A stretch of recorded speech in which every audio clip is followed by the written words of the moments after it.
BJP ರಾಜ್ಯ ಕಾರ್ಯಕಾರಿಣಿ ಸಭೆಯಿಂದ ಏನು ಪ್ರಯೋಜನ ಎಂದು ಪ್ರಶ್ನಿಸಿರುವಂತಹ ಕಾಂಗ್ರೆಸ್ ನಾಯಕ ಮಾಜಿ ಸಚಿವ ಯುಟಿ ಖಾದರ್ ಬಿಜೆಪಿ ಜಿಲ್ಲೆಯ ಜನತೆಗೆ ಮೋಸವನ್ನ ಮಾಡಿದೆ.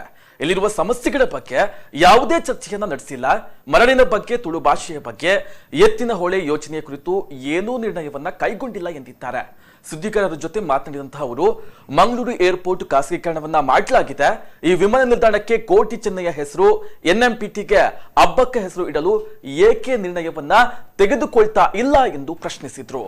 ದೀಪಾವಳಿಗೆ ಪಟಾಕಿ ನಿಷೇಧ ಮಾಡಿರುವ ಕ್ರಮ ಸರಿಯಲ್ಲ ಎಂದಿರುವ ಖಾದರ್, ಕಾರ್ಯಕಾರಿಣಿ ಹಾಗೂ ಇನ್ನಿತರ ಕಾರ್ಯಕ್ರಮಕ್ಕೆ ಪಟಾಕಿ ನಿಷೇಧ ಯಾಕೆ ಮಾಡಿಲ್ಲ?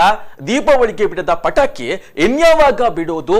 ಸರ್ಕಾರ ಜನರ ಭಾವನೆ ಅರ್ಥ ಮಾಡಿಕೊಂಡು ಆಡಳಿತವನ್ನ ನಡೆಸ್ತಾ ಇಲ್ಲ.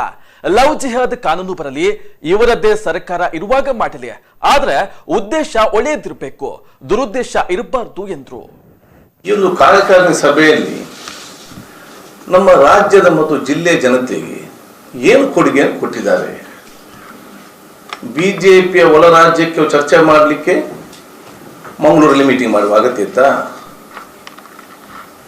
ಇದನ್ನು ಒಂದು ಆಡಳಿತ ಪಕ್ಷದ ಕಾರ್ಯಕಾರಿಣಿ ಸಭೆ, ಅದು ರಾಜ್ಯ ಮತ್ತು ಜಿಲ್ಲೆಗೆ ಭವಿಷ್ಯಕ್ಕೆ ಬೇಕಾಗುವಂಥ ಪಾಲಿಸಿಗೂ, ಯೋಜನೆಗಳೇನು, ಜನಪರ ಕಾರ್ಯಕ್ರಮಗಳೇನು, ಅಲ್ಲಿ ಚರ್ಚೆಯಾಗಿ ನಿರ್ಣಯ ಆಗಬೇಕಲ್ಲ. ಅಂತ ನಿರ್ಣಯವು AICC ಇಂದಿರಾ ಗಾಂಧಿ ಅವರು ಗ್ಲಾಸ್ ಹೌಸ್ ಅಲ್ಲಿ ಬೆಂಗಳೂರಿನಲ್ಲಿ ಮಾಡಿದ್ರು. ಭೂ ಮಸೂದೆ ಕಾನೂನು ಇರಲಿ, ಬಸ್ ರಾಷ್ಟ್ರೀಕರಣ ಇರಲಿ, ಬ್ಯಾಂಕ್ ರಾಷ್ಟ್ರೀಕರಣ ಇರಲಿ, ಇದೆಲ್ಲ ಕೂಡ AICC ಚರ್ಚೆಯಾಗಿ ಇವತ್ತು ಓಟ್ ಮುಖಾಂತರ ಪರ ವಿರೋಧ ಬಂದು ಚರ್ಚೆಯಾಗಿ ಓಟ್ ಮುಖಾಂತರ ಆ ನಿರ್ಣಯಕ್ಕೆ ಬಂದದ್ದು. ನಿನ್ನೆ ಸಭೆಯಲ್ಲಿ ಏನಾಗಿದೆ? ಈ ರಾಜ್ಯದ ಜನತೆಗೆ ಏನಾದ್ರು ಒಂದು ಕೊಡುಗೆ ಇವತ್ತು ಕೊಟ್ಟಿದ್ದಾರಾ? ಈ ರಾಜ್ಯದ ಮತ್ತು ಜಿಲ್ಲೆಯ ಜನತೆಗೆ ಮೋಸ ಮಾಡಿದ್ದಾರೆ ಬಿಜೆಪಿ ಪಕ್ಷ. ತಮ್ಮ ಒಳ ರಾಜ್ಯಕ್ಕೆ ಅವನ್ನು, ಇವರ ಸಮಸ್ಯೆಯನ್ನು ಚರ್ಚೆ ಮಾಡಲಿಕ್ಕೆ 20 ವರ್ಷ ನಂತರ ಇಲ್ಲಿ ಮಾಡುವಂತ ಅಗತ್ಯ ಇರಲಿಲ್ಲ. ಕನಿಷ್ಠ ಒಂದು ಮರಳಿಗೆ ಸಂಬಂಧಪಟ್ಟ ಪರಿಹಾರ ಆಯ್ತಾ? ಅದೇನಾಯ್ತಾ? ಅದೂ ಇಲ್ಲ. ಇವತ್ತು ನಾವು ತುಳು ಅನ್ನೋ 8ನೇ ಪರಿವಿದ್ಯೆ ಸೇರಬೇಕಂತ ಆಯಿತು. ಯಾಕೆ ನಿರ್ಣಯ ಮಾಡಲಿಲ್ಲ ಇವರು? ಯಾಕೆ ಜನರನ್ನು ಯಾಕೆ ಮೋಸ ಮಾಡ್ತೀರಿ? ಎತ್ತಿನೊಳಗೆ ಸಂಬಂಧಪಟ್ಟ ಹಾಗೆ ಅಧಿಕಾರ ತಾವಿಲ್ಲದಿದ್ದಾಗ ಅಲ್ಲಿ ಪ್ರತಿಭಟನೆ ಮಾಡಿ ಜಿಲ್ಲೆ ಜನತೆಗೆ ಎಷ್ಟು ದುರ್ವ ಮೋಸ ಮಾಡಿದ್ರಿ?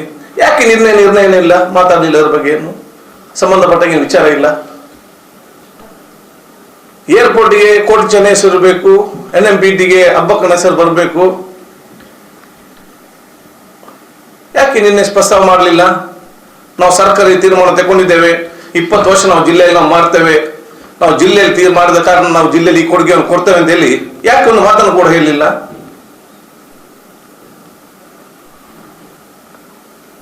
ಆದ ಕಾರಣ ನಿನ್ನೆ ಅವರ ಕಾರ್ಯಕಾರಿ ಸಭೆ ಜನರ ಕಣ್ಣಿಗೆ ಮಣ್ಣೆರಚುವಂತ ಒಂದು ಅವರ ರಾಜ್ಯಕ್ಕೆ ಸಭೆ ಹೊರತು ಇದರಿಂದ ರಾಜ್ಯದ ಜನತೆಗೆ, ಜಿಲ್ಲೆಯ ಜನತೆಗೆ ಒಂದೇ ಒಂದು ಪ್ರಯೋಜನ ಪಡೆಯುವುದು ಆಗಲಿಲ್ಲ.